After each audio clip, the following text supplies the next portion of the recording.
यानंतरची बातमी आहे भिवंडीमधून। भिवंडीमध्ये सध्या भाजप नेत्याची भावासह हत्या करण्यात आली आणि अज्ञात लोकांनी हल्ला करून भाजप नेत्याला जीवे मारलाय। भिवंडीमध्ये आज सगळा अत्यंत धक्कादायक प्रकार आहे। भिवंडीमध्ये भाजपच्या कार्यकर्त्याची हत्या झालेली आहे। अज्ञात लोकांनी हल्ला करून भाजप नेत्याला जीवे मारलेला आहे। भिवंडीमध्ये भाजप नेत्याची भावासह हत्या करण्यात आलेली आहे। हे हल्लेखोर कोण होते, हा हल्ला का झाला, कशासाठी झाला याचा तपास आता पोलीस करतायत आणि आता या संदर्भामध्ये सध्या भिवंडीमध्ये दहशत पसरली आहे।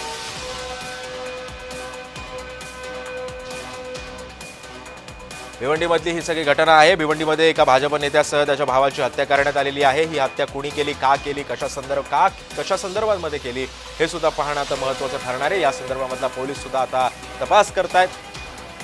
काही धागेदोरे पोलिसांच्या हाती लागतात का हे सुद्धा आता शोधून काढणं महत्त्वाचं ठरणार आहे। तिथल्या सीसीटीव्ही कॅमेरेज आणि या सगळ्या गोष्टींची तपासणी आता पोलीस करतात। घटनास्थळाची सुद्धा पाहणी आता काही वेळापूर्वी पोलिसांनी केलेली आहे। अज्ञात लोकांनी हल्ला करून भाजप नेत्याला भावासह त्याला ठार मारलेला आहे।